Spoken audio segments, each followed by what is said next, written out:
You're gonna need a bigger boat. Why so serious?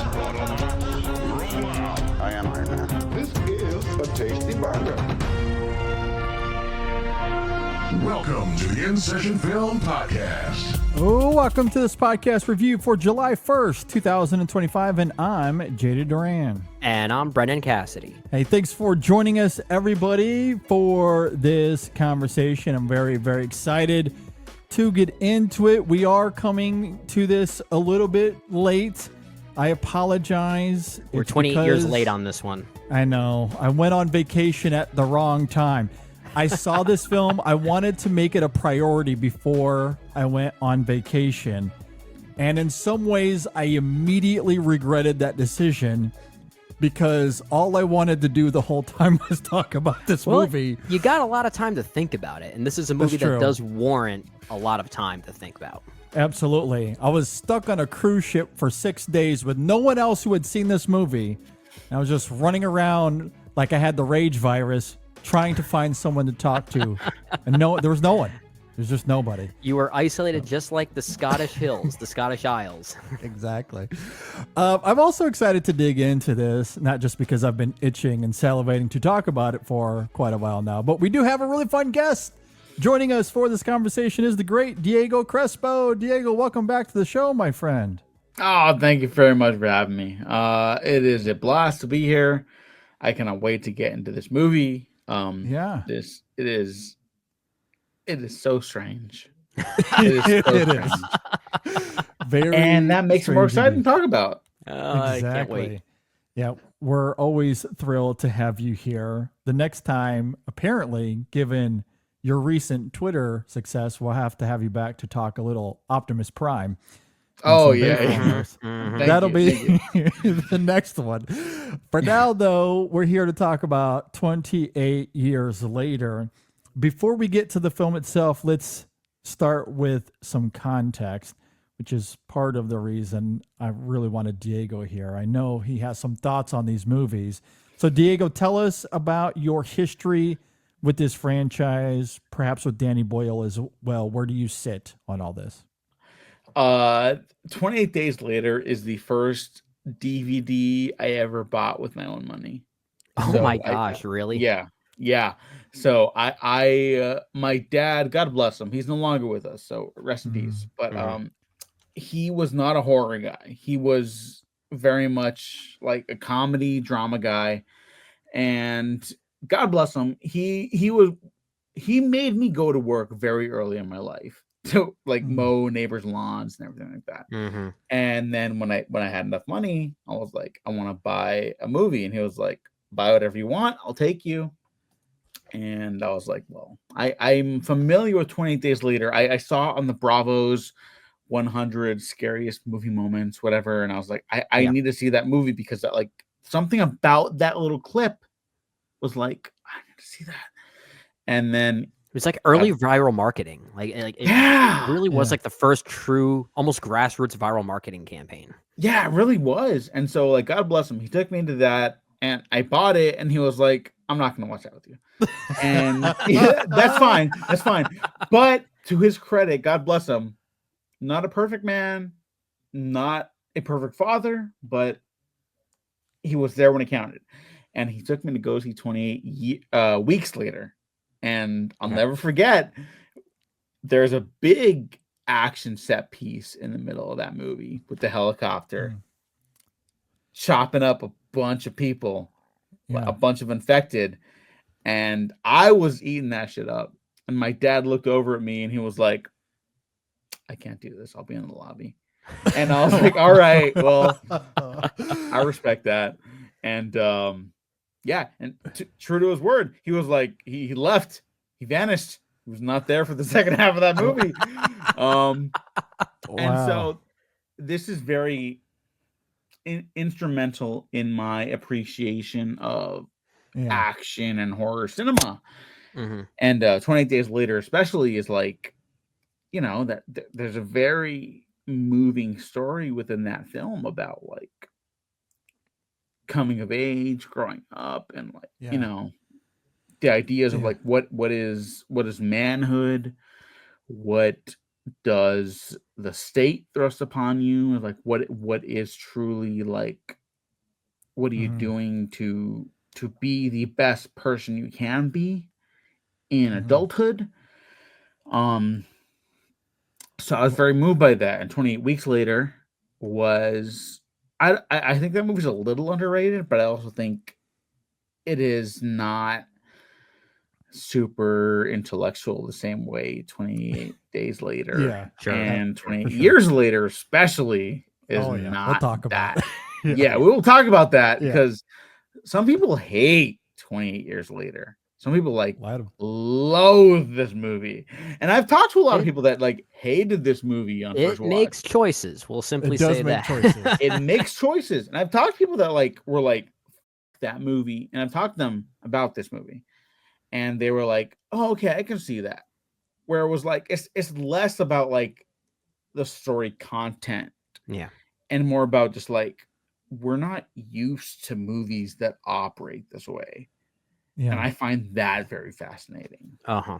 Uh-huh. Brendan, you're going to have to take over this conversation because I'm listening to Diego and I'm going to need a minute. I'm like on the verge of tears. We're I'm having sorry. father-son stories here. I was gonna I say, Diego, can't you're handle speaking this. JD's language right now. Yeah, I'm I sorry. know. I'm sorry. Yeah, I Like, mean, I'm look, I am struggling to ultimately contain it. going to be very biased because my father is no longer with us. Yeah. He passed away several years ago, and so all the And complicated father stuff, son stuff in this movie, I'm like, yeah. yeah, my dad was Well, definitely not that thankfully, none of us were ever in a zombie apocalypse, right? Like, Yeah, God thankfully. bless Well, the yeah, world. knock on wood, it doesn't happen anytime soon. Yeah, Um, yeah. definitely. yeah. But I Yeah. could imagine I could see my dad being like, we got to step up, for everyone else. Hmm. Yeah. And so, like, for this movie, I'm like, My gosh. my dad Yeah. thankfully, never had to be in that position, but I'd be like, no, I could Well, definitely see him doing that, well, like, Yeah. especially given how Wow. this franchise really deals with fatherhood as a thematic device, in particular, that second movie, 28 Weeks Later, Yeah. um, in a very like harrowing way, maybe arguably one of the worst father figures in movie history. Yeah. You can Th- argue with there's- that one. that film is not perfect by any means, but it also makes choices, which I yeah, do It respect does about make that movie. choices. I did go back and revisit 28 Weeks Later in preparation for 28 Same. Years Later. Yeah. I did like it quite a bit less during this go around. Primarily, I didn't always love the formal choices it was making. yeah, Some of the choices that I'm blanking on the filmmaker's name, Juan Carlos Fresnadillo, if I'm not mistaken, makes a few choices that didn't really sit right for me. I guess I'm more used to the way Danny Boyle's style kind of matches this franchise, especially with that first film. But there is something about 28 Days Later that I always keep going back to, and I like it more every time I think about it.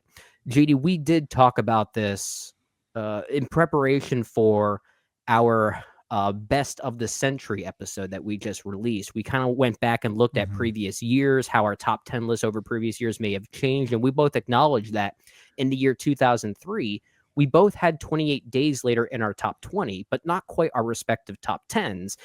And when we Mhm. saw that, we both went, yeah, that was a mistake. That was absolutely a mistake. And Yeah. maybe it was because we're both very fresh on, well, we're all very fresh on 28 Years Later. It's still very top of mind. Perhaps that has something to do with it.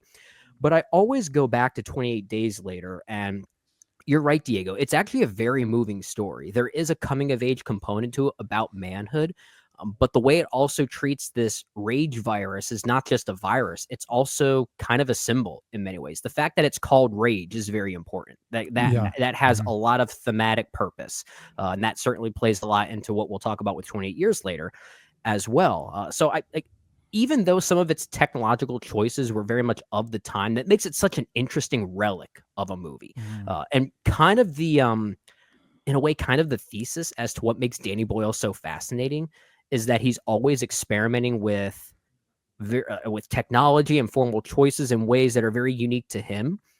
But he's also kind of a sentimentalist. I feel like, especially with 28 Years Later, we're kind of learning just how sentimental he is as a filmmaker, Mhm. and I find that very revealing, especially when you go back to 28 Days Later and realize that there is actually uh, a very emotional story pulling that whole thing together. It Mhm. really does hold up, I think. Yeah. I mean, perhaps underratedly, he's a great sentimentalist. You certainly get that with 28 Days Later. He follows that up with Millions a few years later, and there's an emotional underbelly to that as well. I have thoughts about Millions as it plays into 28 years later. For sure. You could say the same thing about the end of Sunshine and a more conventional way with Slumdog Millionaire, or you think about a person being isolated for days at a time, for 127 hours to be exact. And 127 there you hours. Yep. You know, so like, These and are all even- really good movies. Like, I'm starting to realize Danny Boyle might be one of my guys. I never really thought that before.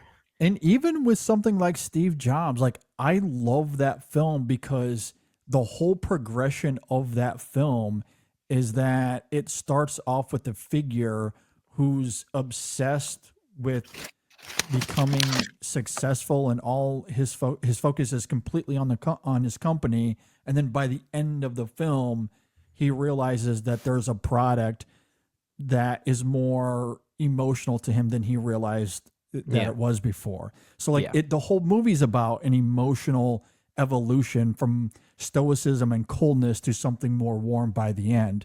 So that has very much always been a part of Danny Boyle. Yeah. And I will say, though, every filmmaker, even if they are, sentimentalists at heart, we even talked about David Lynch being a very great sentimentalist as well, right? But every sentimental filmmaker has their sentimental breaking point or their threshold they can't surpass. And with Danny Boyle, he tried to surpass that with Yesterday, and it did not work. Like, that's the one time I feel like he was a little too far with that. Yeah. And perhaps that could also be the material, the screenplay. It's more of a Richard Curtis movie than anything else. I think so as well. I very much do agree with that. But I do agree with your general point there. That film certainly goes beyond that what he's threshold capable for sure. of. Yeah. But 28 Days Later, I think, is a great middle ground of horror and that Danny Boyle pathos that he infiltrates into all of these movies. And you couple that with the filmmaking techniques and craft that he throws into that film, and it really is sublime. It's a fan-freaking-tastic movie. And I do like 28 Weeks Later as well. It's certainly not nearly to the level of 28 Days Later, but I do enjoy it. I do, at the very least, respect some of its bold choices. Oh, there's a even if they don't meanness. always There's a land. meanness to that movie that I do For respect. sure. Yeah, for sure.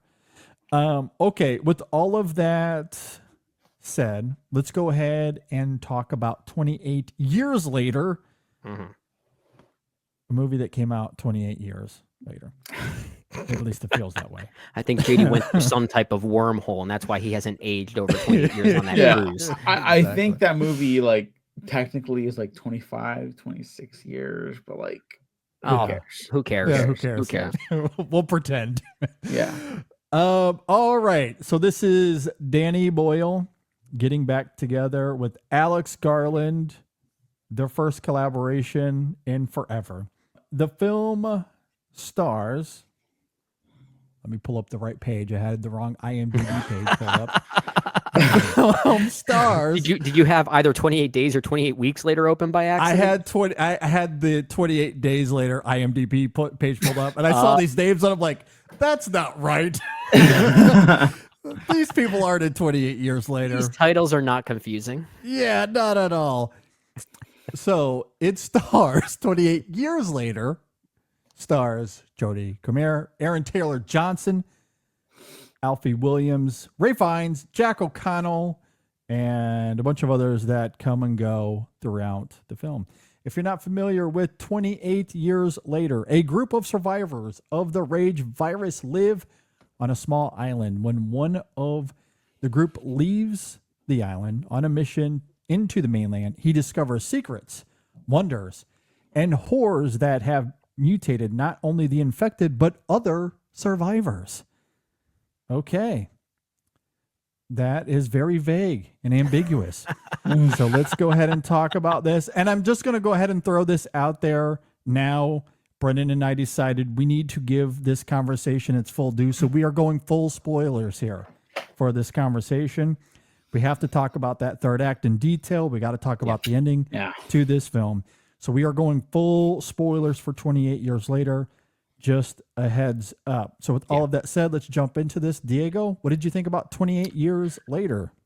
This is the best movie of the year with very rare exception. I think Wow. Okay. Sinners is the best movie of the decade to come out of Hollywood, at least. hmm 28 Years Later is like right behind it. I think there's a lot that I'm like, let me see the production process of, let me see like what comes of the making of. There's a lot of like specifically like black cultural history to come out of Sinners Yeah. that again, which is my favorite movie to come out of Hollywood and just in general of the last decade. Like this is my Okay. number one since 2020. Sinners is the best shit ever. And 28 years later, I think is right behind it in the sense that like one, I don't know where this story's going. Two, I think it's a very relevant story about a society and culture that is addressing the very idea of like, okay, this is where our parents are coming from. This is where our culture is coming from. hmm These people don't have a future because they've never been shown a possible future. They're shown like this is what we grew up with. That's not a future. That's great. It's important and great to share all the stuff that we love with these people. But what happens to a society, a cultural cul-de-sac when they don't have a future to look forward to? Yeah. And I think that's very important to look at. I think it's very scary, the possibilities that are shown. Like, oh, we don't have it all figured out. We never quite got to the next step of like what happens to these kids we're gonna raise. What happens to the people like we're gonna be parents now. Yeah. What if we're not the best parents? Like, Yeah. that's a very scary and enticing thought to me. Yeah. Yeah. The way you talk about this movie and how scary that it is, it's a very different kind of scary when compared to 28 Days Later, which was certainly more immediate, more kinetic when Oh yeah. compared to this Oh movie. yeah. And that's very deliberate. It's a very deliberate choice by both Danny Boyle and Alex Garland in the story that they want to tell. But they both utilize setting and sense of place as a way of communicating that scariness, if you will, whether it be the deserted landscape of London opens that movie 28 Days Later. But here, just the isolationism of the Scottish Isles that opens up this movie. It very much is a character here. And the idea of isolationism is probably something I'm going to talk about most as this conversation goes. Probably the one thematic idea I latched onto the most among many thematic ideas in this movie. Yet it's not an overstuffed movie. It's a movie that's full of thematic ideas, but there's a through line connecting them all, which is usually my favorite way of making a movie thematically rich. But it's also one that I feel like the more I watch it, it's going to feel like a new movie every time I watch it, which is always what I say is the best compliment I can give to any movie, regardless of genre, regardless of what it is. I feel like this is one of those movies I'm going to have a new experience each time. It might be my new favorite Danny Boyle film. I might actually go that far. And like I said earlier, I never really considered Danny Boyle to be like one of my guys. But after seeing this movie and then going back through his filmography, there's a lot of his I do actually really love. Yeah, And in a same. weird way, it's for how much of a coming of age movie that this is, ironically so, it made me sort of come of age with Danny Boyle in a way, like almost like a reintroduction of why I always had a fascination with his work.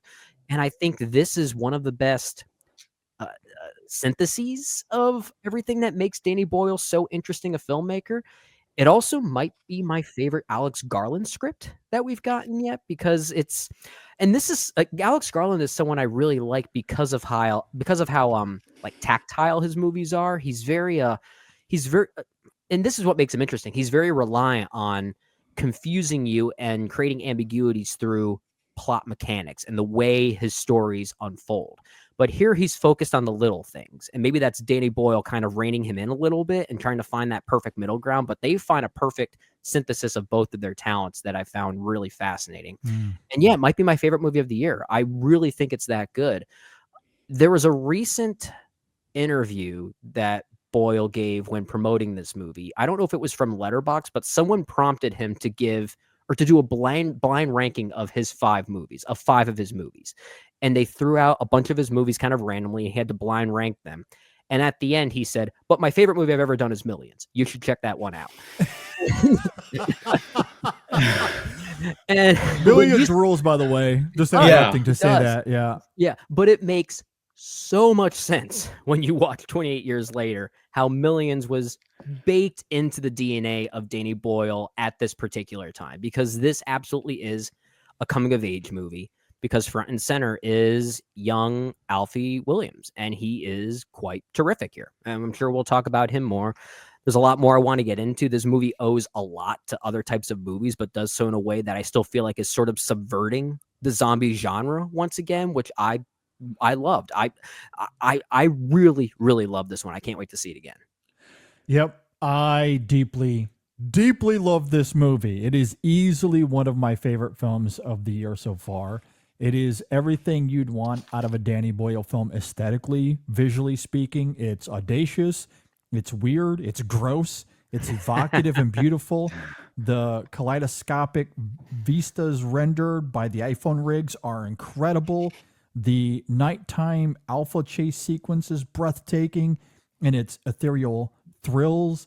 And my God, the gnarly yet beautiful vestige at the end of the film is truly extraordinary. The action sequences with Jamie and Spike in the opening act of the film are enthralling. The pregnant zombie bus sequence is assiduously crafted. The artistry and craftsmanship on display here is nothing short of sublime. It is arguably Danny Boyle's best directed film to date, and I would make that argument personally, but it's also Boyle's most emotionally arresting and thematically compelling film as well.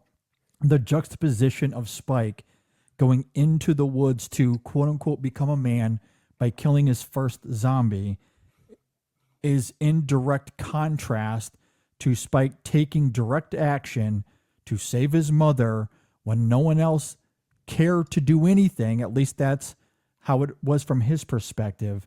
And I love what this film suggests, that Spike's coming of age isn't in traditional masculinity or in how well he shoots a bow, but rather it's in his willingness to be vulnerable and to do whatever it takes to save your family. That idea is why the Ray Fiennes sequences at the end of this film are so emotionally electric, because it's not about Spike wrestling with grief as much as it's about remembrance and embracing the grieving process. How Boyle goes about depicting that in this film is really something I've never seen before, and it's something I'll never forget. I was on a cruise for 6 days, and this is all I could think about. I have been desperate to talk about this movie. I will do my best in this conversation, but I'm not sure words can articulate how floored I was by this film and everything that it gives us. That's how you know you love a movie, right? When you either can't find the words or almost feels intimidating to talk about. Like you're afraid you're not going to do it justice. And I kind of have that similar thing as well. Yeah. Yeah, I recently had a conversation with a family member who is, I am not someone who believes in certain aspects of religion. Okay. My family member is, and they just asked bluntly, like, okay, like, what do you think happens when you die? And I was like, not prepared for that question. And I was like, That's heavy. yeah, no, it was very heavy. And it was like, what do you think happens when we die? and it was a very normal family party. And they're like, you don't think that's just like it, do you? And I was like, I'm not religious, so like, kind of, but like also, like, I'll be very emotionally honest here for this podcast. Like, I don't like, yeah, I do think that's it, but like, I do think the people we leave behind, like the funeral process, I have a lot of respect for it, and I have a lot of respect for like the process of how we grieve one another when we're no longer here for each other.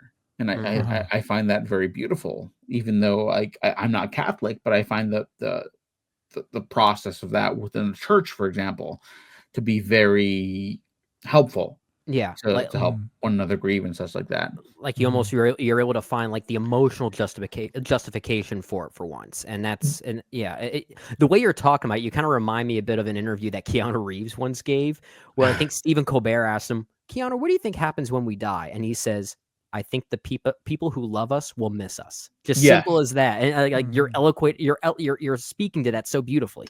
Oh, thank you very much. Yeah. No, to be compared to Keanu Reeves is a high mark of my Anyway. life. So thank you very much. Truly. You're welcome. Yeah. That is exactly it. Where it's like part of it doesn't matter. Like we're just gonna miss the person that we care about. Like that's really it. Like that's just a great way of putting it. God bless Keanu Reeves. Yeah. That's a great way of putting that. And just the idea that like, okay, like that's on some level, like, yeah, that kind of is it, but like it's not, because we have these not symbols, but we have these processes to like say goodbye to people. And whatever, the world is crazy. It is crazy right now, and I cannot be upset with people that approach it certain ways, even if I disagree with it. Like, I'll be honest, like conservative, liberal, socialist, whatever, like we're all just trying to get through the days at the end, Yeah. at the end of this, right? Yeah. Yeah. But the idea that like this is how I want to say goodbye to someone I care about, like I can't blame anybody for that. And I think this movie is one of the few films in recent memory that's just like how we say goodbye to each other, which we all have to do at some point. Like that is just a thing that has to happen sociologically. Like we're gonna say goodbye to one another. Yeah. That this movie is here to say like that process is just as beautiful as saying good morning and good night to one another. Like it's just gonna happen. And that's so rare and so moving to me that like if someone doesn't like this movie, I have to be honest, I understand completely. Yeah. Because Yeah. the way it's edited on a moment to moment basis, on a macro and a micro level, like it's a very strange film. And I'm sure we're gonna get into that. Yeah. But I think it's so open and honest, and it's very it's open-hearted in a way that's like, oh, okay, like I felt this way about this. Yeah. Why Yeah. you didn't? Like, let's talk about that. Yeah. It's not shutting anybody out. It's just like this movie's about saying goodbye to people you care about. It's saying goodbye to childhood. It's saying Universal, goodbye yeah. to the world we think we understand versus the world we're stepping into. And the world we're stepping into is a very scary one.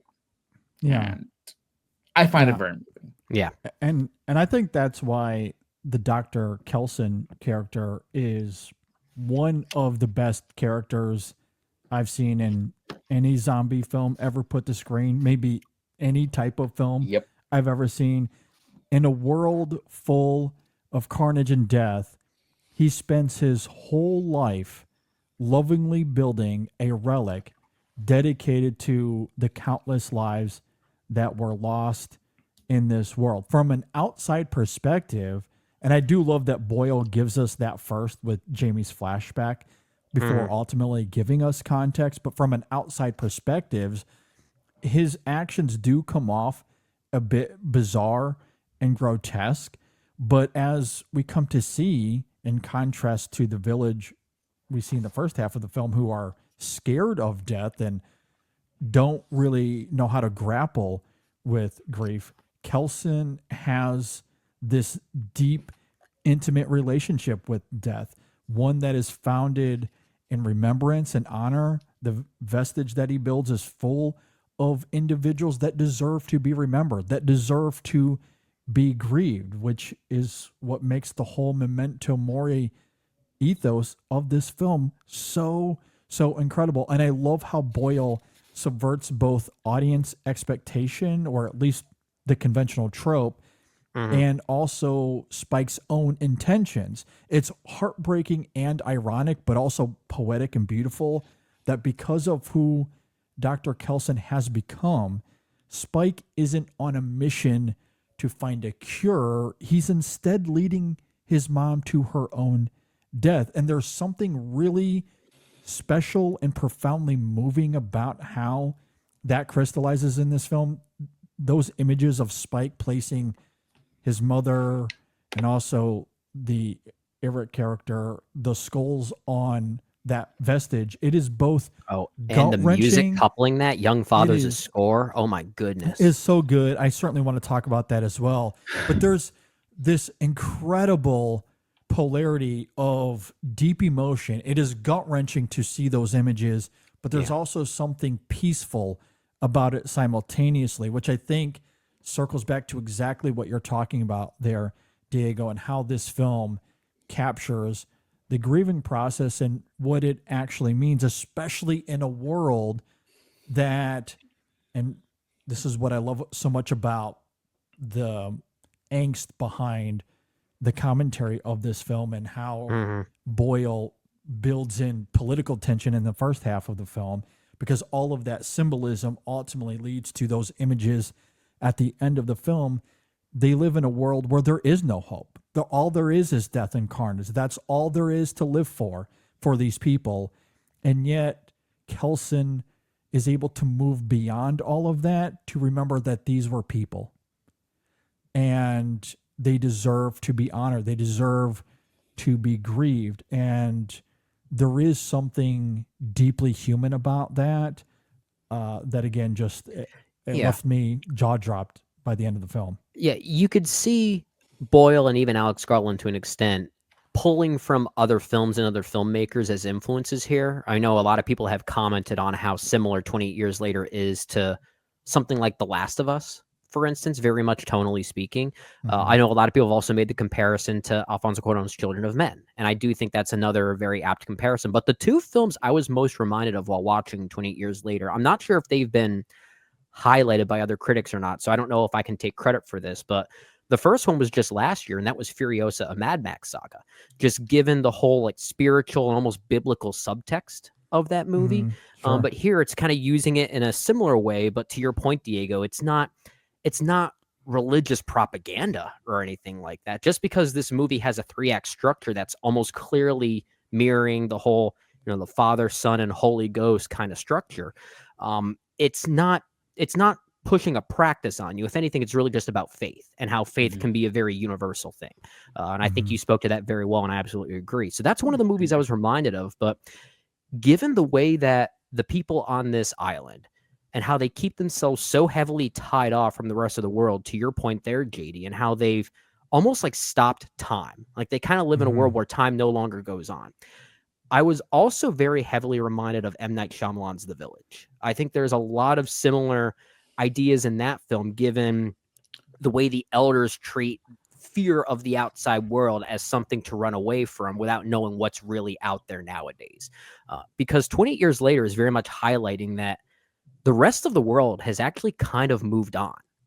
iPhones actually exist in this world, and they work outside the Scottish Isles.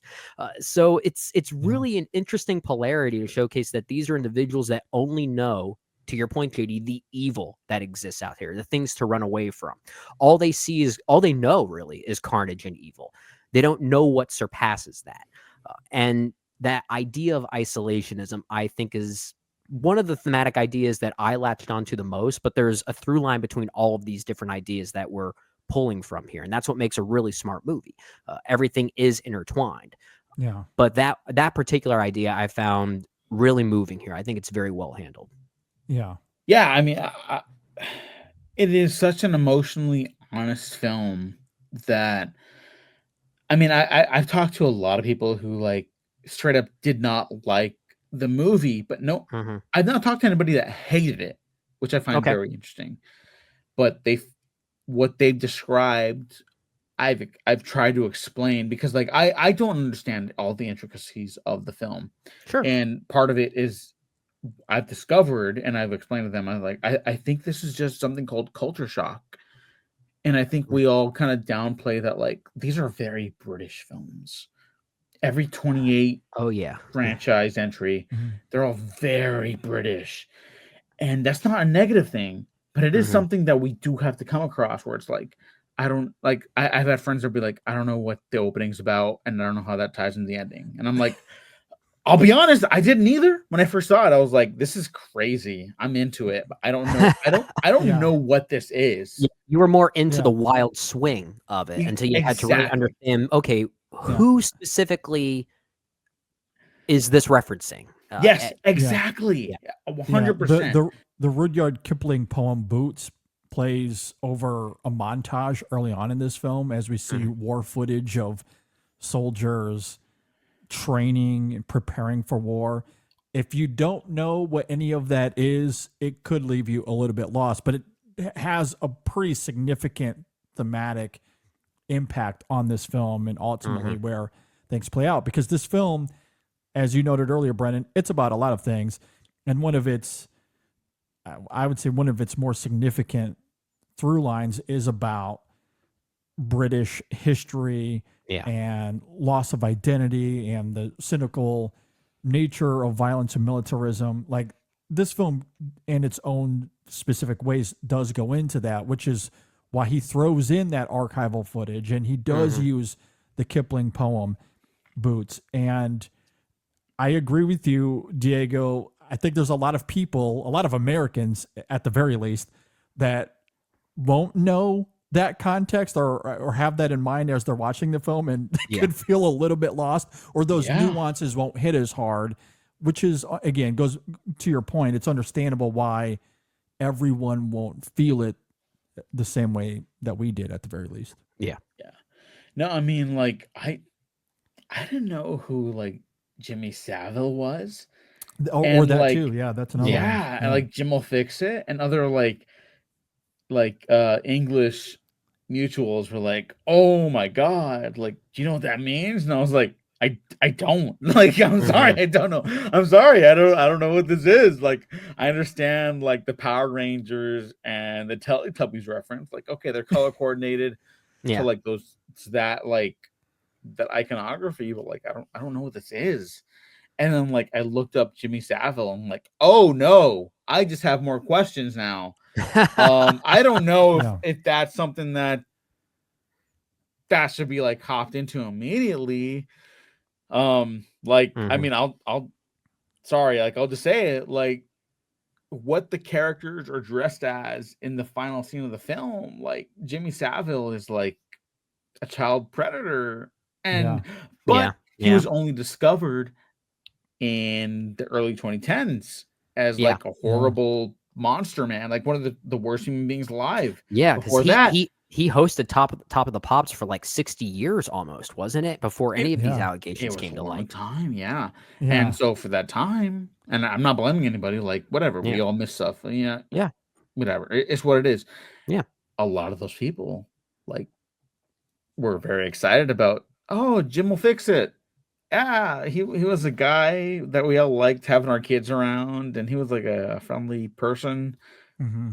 for however many decades, and it's like, "Oh, no, that was, like, a Mhm. horrible monster man," and again, that's something that, like, we have the benefit of hindsight for, but it's Mhm. like, again, I looked into it after the movie ended because people were, like, talking about him for on Twitter, and if people are, like, not on these social media websites that are, like, Hmm. are locked into, like, "Oh, Yeah. this is what this means. This is what the Holy Islands are. This is what these regions of England are up to in the early 2000s, like, they're not gonna know, Mhm. like, I Yeah. love 28 Days Later. That's the first DVD I ever bought with my own money.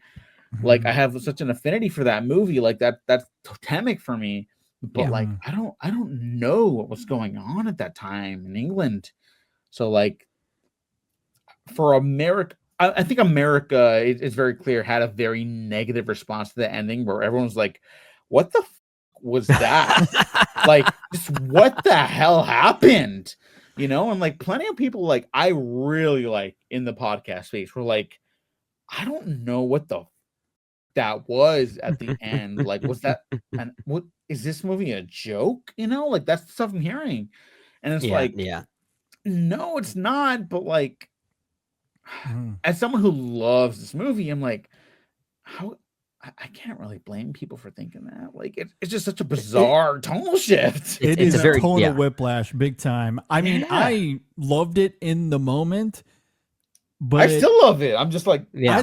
I know. think it's great. It to me it works no differently than a lot of other franchise codas that we've seen over the years. And that's ultimately all that it's acting as, a bridge to the next film, which we know that we're getting here very soon.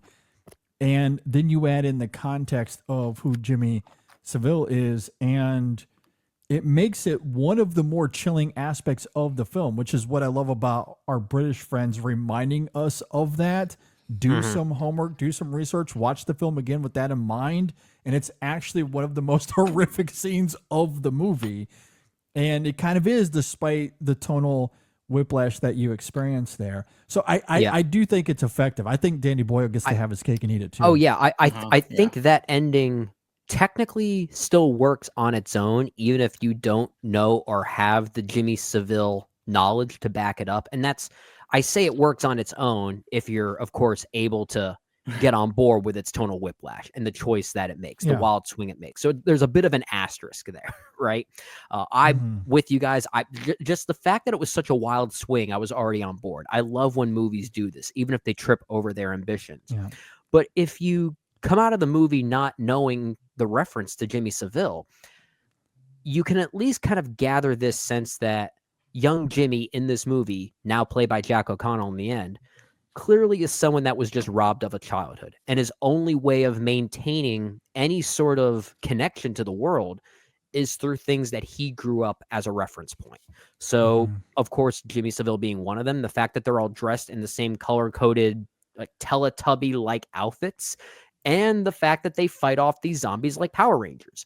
The only way he knows how to, I guess, remain connected to the outside world is where his childhood essentially ended, is through these childlike things.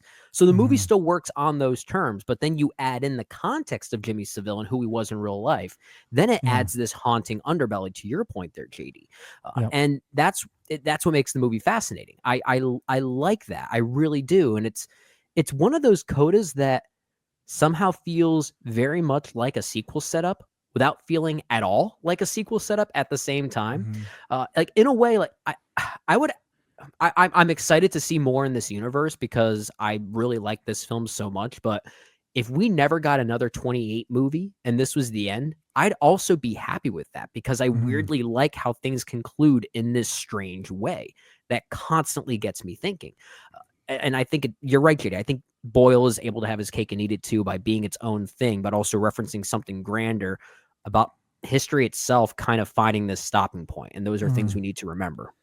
Yeah, I agree. And I think it works in conjunction with all the other ideas that we've been talking about. And one element that I also really love about this film, and we briefly touched on it a moment ago, as this franchise has always been founded in its symbolism as it relates to societal and political unrest and anger that people feel, which is why I think a movie like 28 Days Later still registers so viscerally today, because if anything, that political and societal unrest that Danny Boyle was tapping into in the early 2000s, that has only progressed further and further to 2025. What was the line in that movie that everyone references? People killing people, I think it was. Yes. Yeah. And so true. With this film, it's more explicit early on, as I noted earlier, when Boyle incorporates the Kipling poem and the archival footage of war training. But I love how the film becomes more subtle in the back half as Kelson's actions work as a rebuke of nationalism, partially because of where the rage virus was born from, but also how the enemy, so to speak, is looked upon as these soulless, violent creatures, which is what's interesting about the depiction of the village early on, and Yeah. your comparison to the village that you noted there, Brendan. And again, Kelson being this character that I really love. I just adore how Boyle sets him up as this individual, the only one really that cares, that actively cares to remember or document the fact that these zombies were once people. Yeah. They were once people, which again is what I love about Spike's coming of age in this film. The village on the island is obsessed with borders and defense and training these boys to become warriors, hence the Kipling poem, where Kelson invites them to feel and remember. And that emotional underbelly here, again, coupled with how Kelson goes about creating this vestige, which I cannot emphasize enough. I know people have been making jokes about its phallic aesthetic, but that shrine, it is a bit grotesque. It is a bit weird, but the emotional intent of it is striking to me. There, like, again, it's just something I feel like I've never seen before, that you look at it on its face and it does evoke this, like, you almost recoil at the image until you understand the context of why it exists, and then it taps into this guttural humanistic response that we all have when it comes to the grieving process. It's like an open casket, essentially, is what it is. It's beauty in the grotesquerie. Yeah, exactly. It is truly just truly remarkable to me. And then you couple that with Ray Fiennes' performance, which I know a lot of people have been talking about that. I do think it is one of his best performances. And the writing of Alex Garland, the whole Memento Mori ethos that he builds into the screenplay, it's phenomenal. And I think all of that complements the larger rebuke of nationalism that is all over this film. It's certainly all over 28 Days Later, or 28 Days Later as well. Yeah. That continues to take this franchise to new heights in a literal sense, even in this film. Yeah. That's great. And we haven't even touched on the ideas of motherhood here, which is a whole nother through line. Oh my God. Yeah. This movie has, I know I've seen some people kind of like dunk on Alex Garland with how, like, oh, he has this idea of like conception and like pregnancy. And it's like, I think that's kind of fine at this point, because it's like we so rarely get a perspective on motherhood or like conception in science fiction, fantasy, any genre stuff. Like it's very rare. It's like, look, I'm the number one Alien fan. I love the entire Alien franchise. Yeah. But it's also like, Alien versus Aliens. Aliens is like, yeah, she kicks ass and she's a mom. And then like after that, people are like, no, we didn't like that. And it's like, well, you could like that and also be like, yeah, that would be cool if she was like also a mom. She could like it's actually it's a proper extension off of Alien, given the birthing side of motherhood in that movie. It totally is. Yes. Yeah. There's a moment where, like, I mean, I think I'll say this. I think a lot of the negative reception of this movie is that it's not that there's not a focus on the infected / zombies in this movie. I think it's that there's not a lot of like retribution style focus on this, where like you look at something like Zack Snyder's Dawn of the Dead, which I love. I love that movie. Oh yeah, it's probably his best movie, right? That's an action movie. That's a big popcorn blockbuster movie where it's like, yeah, let's kill the zombies and stuff like that. And that's a great version of that. Yeah. This movie's like, hey, these were like people at some point. And it's like, that's the point that Boyle wants to make. Yeah. Yeah, it's like sad that they're like not capable of having a life anymore. Yeah. And so here's this moment where like this infected woman who is pregnant, we don't know how she got pregnant. She could have gotten pregnant while she was infected. She could have been turned while she was pregnant.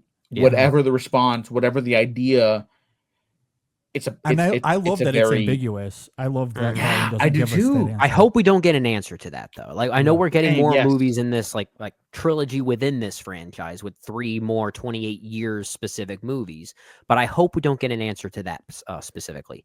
Yeah, same here. I don't need one. Or it's just like yeah. she is going through that, and so like there's something. This is not like a science fantasy film, but it operates like one a lot of the ways where it's Yeah. like, okay, the infected lady is having the baby. And so Jodie Comer, the great Jodie Comer, who is one of our greatest actresses, who is not nearly given enough to do through most of her career at this point. She's incredible. And Yeah. she just locks in. She's like, I'm going to help this lady deliver a baby. There's no word spoken. It's completely dialogue free. It's beautiful. She brings this baby into the world. And we It's a could have stunning any moment. thoughts about that. It doesn't matter. Yeah. It really goes to show the visceral, deep human experience that birth is, right? And like, because it's one thing that Isla, I think that's the character's name, shows empathy to this zombie woman. I also love the other side of that coin where the zombie also understands the gesture. There's a moment of empathy shared between the two of them. Between the two of them. Yeah. When all we've seen from these zombies in all of these movies is rage and appetite. We're eating, we're biting, we're killing. That's all they ever do. And yet here's the one moment where the zombie shows that there's more to it than that.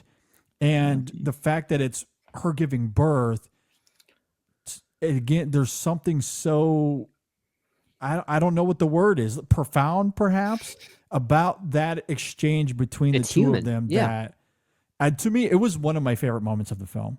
That whole sequence. Yeah. It for a moment, these infected individuals somehow are able to find a way back to humanity once again, even if for a brief, fleeting moment.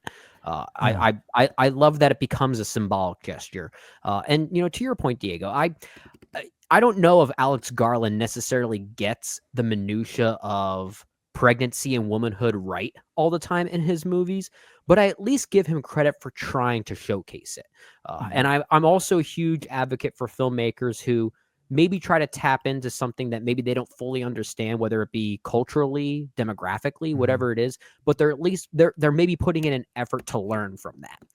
And I feel like that's more Alex Garland, at least in this movie, as opposed to, let's say, what he did in Men, which is a movie of his I don't really care for personally. But I think here I feel like he's also trying to listen while simultaneously trying to write. And I think that's a great thing. And the other thing I love about that sequence as well, because this whole film we're talking about, especially with the Kelson character, this idea of grieving, remembering people. And on the flip side of that, with Spike, he's coming of age, learning to be vulnerable in a world that's nothing but carnage and death. And yet here is this moment where essentially a dead woman is giving birth to a baby that is unzombified, that is not infected. Yeah. Something that Kelson speaks to at one point about the placenta and the incredible magic that the placenta is. JD, please tell me you asked your wife about this. She hasn't seen it yet, but I'm going to make her watch this film so we can have a conversation about it. But it is incredible. Like, I love that he speaks to that. And it is this polarity of death and life. And that is ultimately what this film wants to examine, maybe more than anything else. And that quintessentially is life and death converging in a real literal way, not just between a dead pregnant woman and Isla, a living woman who was on the verge of death, which is another interesting little nuance there. But you have life and death in that regard. And then once the baby is born, not only is the baby healthy and alive, but as soon as the pregnant zombie delivers the baby, she goes back to those guttural instincts and forces Jimmy to kill her, which then in turn, there's this ripple effect where because of his terror, he ends up getting killed.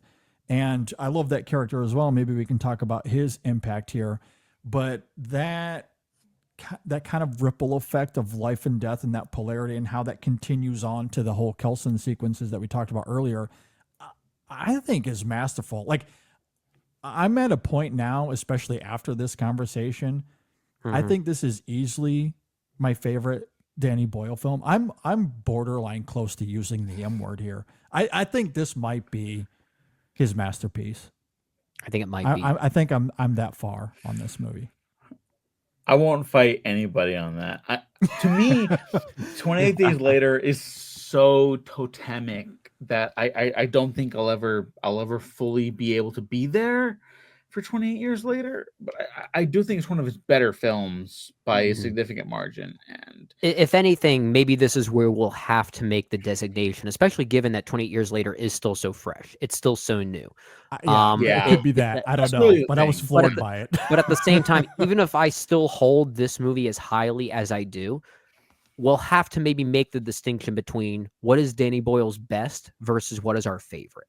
And in many cases, I can often cite the same movie falling into both of those definitions for me, and I tend to match the two many times.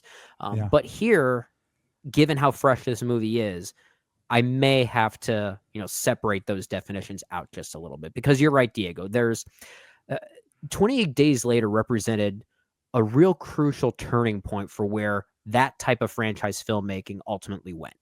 It was a very predictive movie. So it's hard to say that a movie like this is quote unquote better than that one.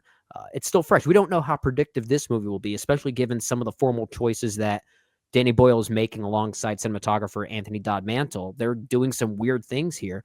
Maybe in 20 years, or pun intended, maybe in 28 years, maybe it won't seem as fresh anymore. Like, I don't know.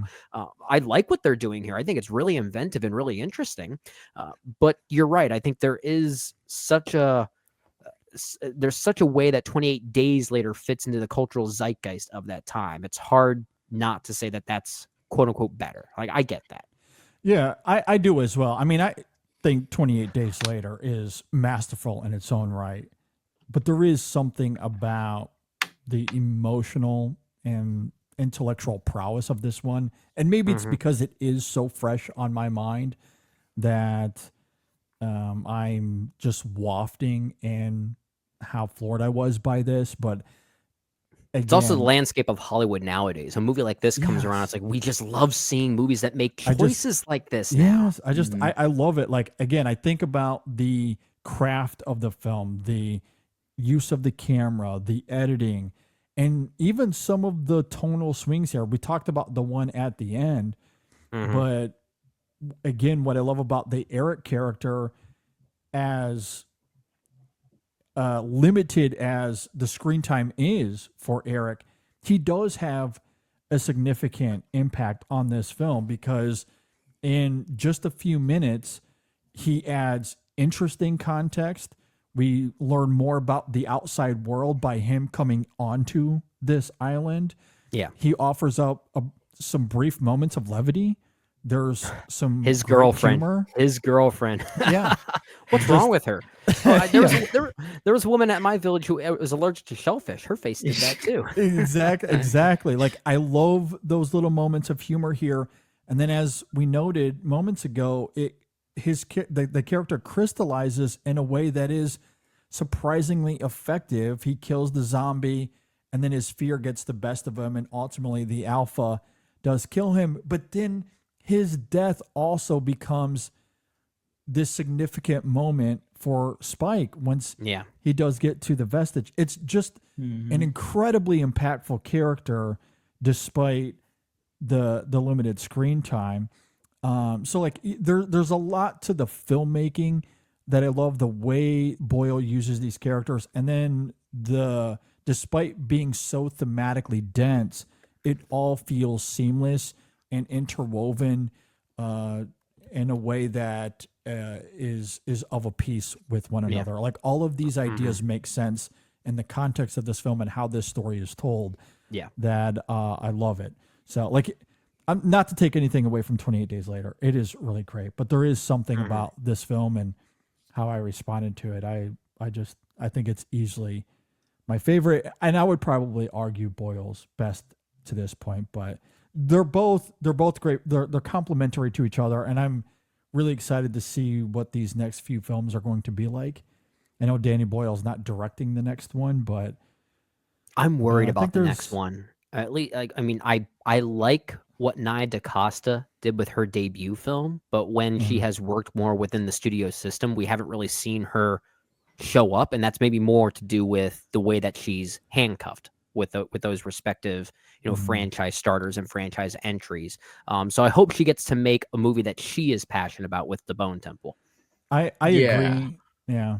I mean, I like, is Danny Boyle producing that film? Perhaps they worked Yes. together Yeah. in a lot of Alex ways. I Garland assume they wrote the did. script. Alex Alex Garland wrote the Garland, script, I yeah. think. Yeah, So- yeah. Alex Cohen wrote it. Danny Boyle is producing. As far as I've heard, they're very hands-on, Mhm. and she was specifically hand chosen by Danny Boyle, which Okay. gives me Mm. a lot of hope. And I've liked that her gives me movies. hope, too. Yeah. I've been a Nia DaCosta fan. Okay, I've good. not seen the Marvels yet. I'll watch it, Yeah, but that's the I one mean, not- referencing there. Yeah. It's not horrible. Like I'd say, out Yeah. of recent Marvel movies, I liked there, it, yeah. it's maybe the most anonymous of them, Yeah, which I is mean, maybe the the- worst thing you could say. But the I talk mean, of the town was that, like, it's like, oh yeah, she directed that, and then it was also not her movie. yeah, she's which kind of is openly said, "I needed a paycheck for this one." Yeah. Yeah. And like I can't blame her for that. Check Yeah. out her appearances on like the Blank Check podcast and stuff like that. Like Sure. I'm a fan of hers. Good. I do Yeah. hope that she feels she has something to prove, if only to be like, look at what I can do with the camera. Look what I can do with this Yeah. team. Look at Yeah. like she's great. I love Little Woods. I love her Candyman reboot. Okay. Like Okay. I'm here for her. I'm excited for Hedda, her Hedda adaptation, which is coming out after Oh, this yeah. episode drops, like this fall. Like I'm there for that. You know what I mean? hmm But Yeah. I'm very interested to see if she's like hungry to prove herself, not because she has to, but just to show people that, like, look, I'm here and I'm here to stay. I'm Yeah. very interested in that because Yeah. Danny Boyle is about to be 70 years old, and 28 years later feels like a movie that someone made in their 20s. You know what I mean? Like, does, it yeah. does not feel like a movie that was made by someone in their 70s. And I really appreciate that about that movie. Yeah. In terms of Flaws its and all. energy, for sure, the emotionality of this film definitely feels like someone that is thinking about death a lot. at Oh, his yeah. age. hmm Oh, I yeah. mean, yeah. No wonder he's trying to, tap back into that childlike sense of wonder by citing a movie like Millions as the best movie he has ever made. Mhm. I guess it just Yeah. makes perfect sense now. Oh, Yeah. yeah. No, Yeah. big time. I mean, like, look, to be very emotionally honest here, like, I've talked about, like, 28 Days Later is the first movie I ever bought with my Mhm. own Yeah. money, like, as a Yeah. DVD. It's like, I wasn't allowed to buy that with the store. My dad took me to buy that movie. Mhm. My Mhm. dad has since passed, and Yeah. like I have a very complicated relationship with my father, and I Mhm. at the end of the day I just miss him. I wish I'd give him a hug. So seeing this movie with complicated dad stuff, I'm like, oh boy, like he was there at the beginning of my fandom of horror. Ultimately, he's gonna be with me all the way through it, until I'm great. no That's longer great. here. Well, boy. and I'm glad that you bring up Jamie. We haven't really talked about him a whole lot here, but I do like those sophistications with the character. When he takes Spike on the island in the first half, I think there's a lot to love about their dynamic together. Then he comes home, we see him get drunk, he's cheating on his wife, Spike finds out, and you do feel differently about him. And then he disappears for the back half of the film, which I do love because ultimately this is about Spike Yeah. coming of age and those vulnerabilities we were talking about. But that last shot of Jamie, I think, is really, really fascinating. I am curious if or how he comes back into this at all, but I do love that polarity of Jamie in this film.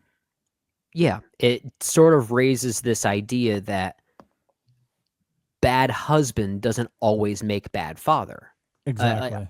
Bad Yeah. husband in this movie? Yes, Jamie is, absolutely. He may not be the greatest of father figures here. It's more complicated than anything else, but he does genuinely love his son. Maybe he just showcases it in the wrong ways sometimes. Yeah. But I mean, how many fathers can say the same thing that they've done that, right? And So Yeah. yeah, well, I mean, he's also like a byproduct of like this. When I did this podcast for the Waffle Press, which is my main podcast, go check it out, everyone. Plugs. yeah. Um, but he, we talked about like, he does like. I don't think it's controversial to say like he loves Spike. He loves his Yeah. son. Yeah. Yeah. For I sure. don't think that's the question. I think his problem is just like he himself was brought up in like this cultural cul-de-sac of like people who are like, you have to like survive to be like a strong man. Like being a strong Yeah. man is enough. And it's like we as the audience see like, oh no, there's like a finite point to that. Like that's not an interesting existence. And Yeah. maybe people like Aaron Taylor Johnson's character don't really understand that yet. And by the end, Yeah. I think if they don't understand it, they're confronted with the fact that like that's not enough. Like, good job. Now you have to take care of the child that now your Yeah. dead wife found. Well, It's like, yeah, that's tough to And deal with. yeah, and that's what makes Spike's progression here fascinating, right? Because Jamie is nothing but a byproduct of his environment. 100% agree, and that comes through really well in the writing, but also in Aaron Taylor Johnson's performance, where Spike, there's still that purity to him, which is what I love about the visual shot of him grabbing the Power Ranger to put into his bag before then they puts go it off, back. and then he Yeah. puts it back, which is interesting, and that's followed by this interaction he has with his mother, where Jamie tells her that we're going off to the island, and the first thing she says in her uh, kind of anger as she lashes out at Jamie is she calls him a baby killer, which I think is fascinating dialogue there from Alex Garland, because no matter how that plays out, it's going to be true. He either dies, Spike dies on this trip, but even if he comes back, he's no longer a child.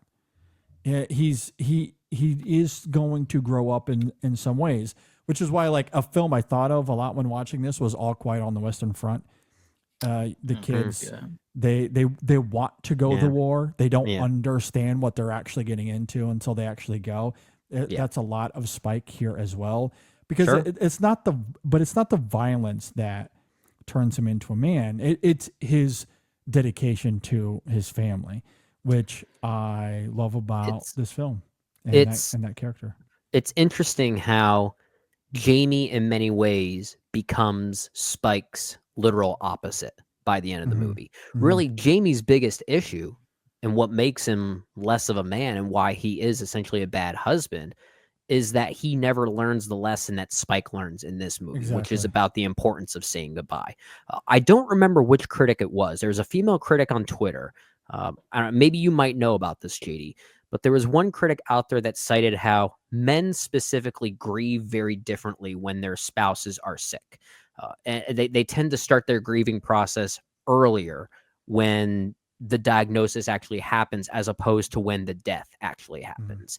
I forget who it was that said that. So if that person is listening, forgive me. I can't cite your great observation there. But I think it is a very astute point as to how Jamie is essentially grieving. The difference is that he doesn't know what this process entails. He doesn't know how to do this. And he's lingering and wafting in that as opposed to what Spike has to learn through this journey. And I found that, like, I found the way that their respective journeys parallel each other, but they're actually more perpendicular to each other. I found that really appropriate. And there's visual cues that Danny Boyle gives us, as well as some verbal ones in Garland's screenplay as well, that this village, and I think I noted this earlier, they're like, they don't treat grief or death in any sort of personal or intimate way. It is foreign. Yeah. It's almost taboo because of the circumstances they find themselves in. It might be Yeah. a little understanding, but that is how they grieve. So it's understandable that's how Jamie would react Yeah. to his wife dying, and probably moving beyond that too soon, or perhaps not intimately enough, whatever the case is. But again, however you chalk that up, I think it comes back to what we said in terms of Jamie being a byproduct of his environment and never having that experience, which is why, as heartbreaking as it is, Spike learning that lesson and still being able to maintain that purity, it is born out of his mom dying at a young age and him having an opportunity to take action on that purity, where Jamie probably never had that opportunity. We don't really know. We're never given that, but I think the film gives us clues early on, given the context of the village, that that's likely the case for him.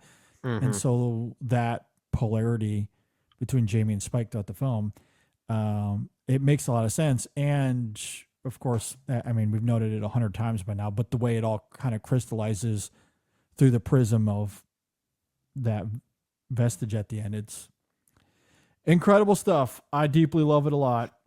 Do you guys have any final thoughts? Good. Really good. Any final thoughts you guys have? God, I mean, it's an incredible movie. I understand why you guys are saying like this is maybe Danny Boyle's best. I think 28 Days is just a little too totemic for me to like get there No, right now. it's But understandable. I Yeah. could like that movie is instrumental to my love of horror It's- eventually, you know, I- where I'm I like, Mhm. Yeah. Yeah, I where- think that's fair. I think yeah, where I'm like, I'm seeing the process of like, oh, this movie looks like ugly, but it's so beautiful. You know, we're like Mhm. a lot of other stuff I think strives for like this sort of quote unquote perfection, this appropriate approach to cinema, where that movie is like, no, go do that. That movie you have in your head, go do that. Yeah. Express Mhm. that emotion you have, express that discomfort, express that confusion, express that impurity, and find the solace within that. And so I don't think anything will ever top 28 Days Later for me with Danny Boyle. I think that's Yeah, fair. that's fair. But Understandable. if someone said this movie did, like you guys or other people, I Yeah. definitely understand it. As long as Mhm. we're not here saying, "Oh, A Life Less Ordinary is his best movie," or something like that. Or like, you know what? I'm actually a big fan of Yesterday. No, That barely counts. That's a yeah, like journeyman directing job through and through. God bless Danny Boyle, but I definitely think him and Alex Garland feed into each other Oh yeah, appropriately. Let's absolutely. Mhm. Yeah. I think at the very least, if this one isn't my favorite of his, or if it doesn't become my favorite, I think both of his 28 movies are my numbers 1 and number 2, respectively, in some order. I'm also a huge defender of 127 Hours. I think that's one Ooh, of his best yes. movies. Yeah. Mhm. And as I get older, I think I'm starting to appreciate T2 over Trainspotting, the first one. I think just given like the way it deals with nostalgia, which is just a thematic idea that I find very riveting for me. It's very much I think that movie's more of a me movie than it is a quote unquote better movie, if that makes sense. But I bring that up to say that pretty much anytime Danny Boyle makes a movie with the number 2 in the title, I'm probably going to love it. I'm just noticing a bit of a trend there now, just given how those are all working out for me.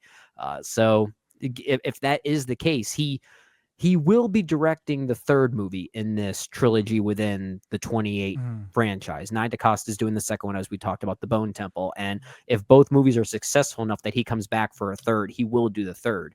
But given how much I like movies of his that do have a number 2 in the title, I guess that it's going to rock. I guess it's going to be very good. I know. I hope we get it. I really too. want that third I mean, film. I'm very excited. Have you guys heard this? But like, apparently, the second script is Alex Garland's favorite, which is like I've never Interesting. turned on Alex Garland. I think Alex Garland is kind of a controversial figure in like the Mhm. film Twitter space right now. He's very abrasive. I get it because he doesn't always make you feel good. Yeah, and he knows like that. what I understand, like I'm not crazy about everything he's directed, but I do think he's never lost it as a writer. You know what I mean? So Yeah. the fact that Danny Boyle was like, "Oh yeah, the sequel is Garland's preferred script," I'm like, "Ooh, what does that mean? Like, let's go." Nia DaCosta I'm interested. probably got something to prove. Like the recipes are there. Like we've got the makings of a very interesting movie coming up. And so even if I don't love it, even if we don't love it, like I bet it's gonna be a very interesting movie. And I can't wait to see it. I'm with you. Yeah. It's kind of surreal in some ways how these films have all of a sudden become some of my very most anticipated. Because like I was excited for 28 years later. I wasn't exactly sure what to expect though, simply because legacy sequels can be hit or miss.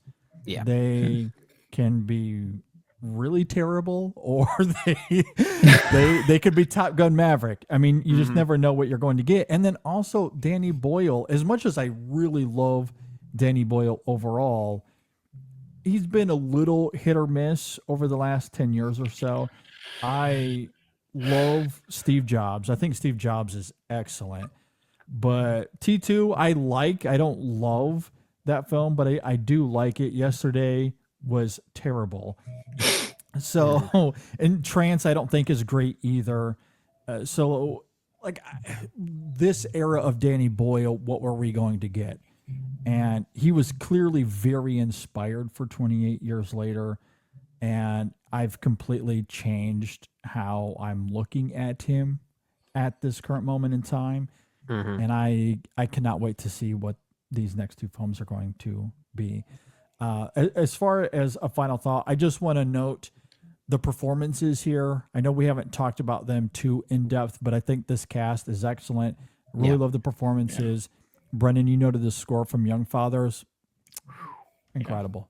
Yeah. It is superb. Really, really great stuff there.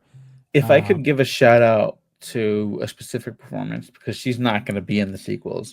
Jodie Comer is kind of like, it's like everyone knows she's great. When she pops up, everyone's like, "Oh yeah, I like her."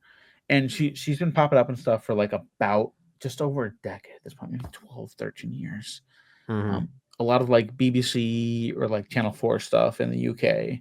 And like that's me in the Tumblr era being like, "Oh, I recognize her. Like I'm watching Skins over here. Yeah. I know my Big Fat Diary over here." And so like let me see what's happening. And I'm like, "Oh yeah, I like that actor. Yeah, they're good." She has just grown into such, I mean, we're the same age, but like she's grown into such a remarkable performer. Like she is outstanding in this movie. And like I don't know if I made it clear on this podcast, but like Sinners is my number one of the year. Sinners is my number one of the last 5 years to come out of Hollywood. Amazing. I think That's Sinners incredible. Sinners is mind-blowingly good. So 2025 is already shaping up to be a great movie year for you, just given this movie and Sinners on its own. Oh term. yeah, no, yeah, both. Every other movie could be like horrible, and this movie and Sinners would like carry me through the rest of it totally fine. But Jodie Comer is just like such a remarkable actress in this movie and everything, frankly. But like she is so incredible. And she's given like this really outstanding performance. And it's so tragic, but it's just like there's a whole other like world that happened to this character. And it's just so rare to feel that from a performer. And it's not other actors' fault. Other actors are very talented. It's no one's fault. I'm just saying, like, her specifically, it's just like she carries it inside of the mother character. Yeah. That I'm just like, I'm so taken aback by, where like, God, like I'm not like, oh, we got to do like 20 years later prequel. Like I don't believe that. I don't think that. Yeah. But when I see her, I'm like, oh, but if you did, like, obviously you have to do it with that character, you know? Like, she's so good. Like, there's entire dynamics and like perspectives you could follow just from her. And she's incredible. It's it's almost a shame she's not in the sequels. It makes perfect sense, obviously, because of the way the narrative plays out. But I will miss her very much, and I think that's also an effect of her person and performance. Yep, it's really, really good. Some of those last haunting images of her as she's hugging Spike there is devastating. She's so good in this film.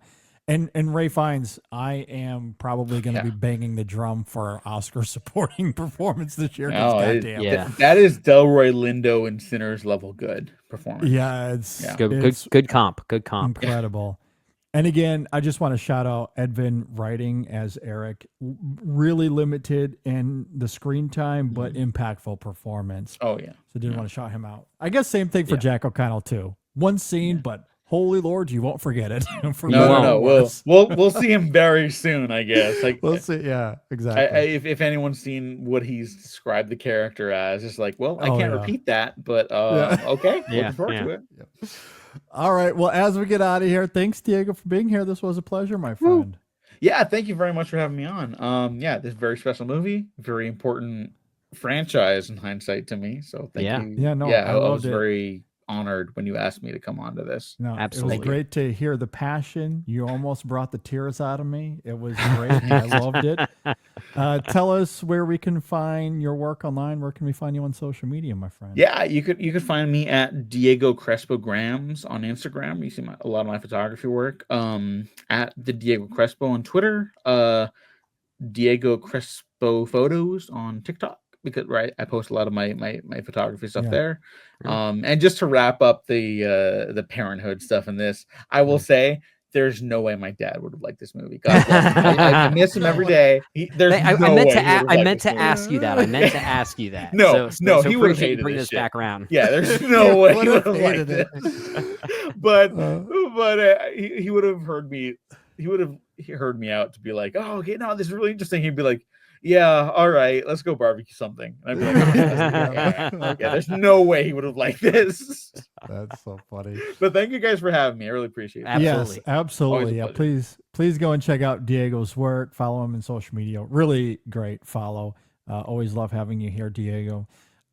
Be sure to go and check out episode 643. We talk about the best films of the century so far. No small task there.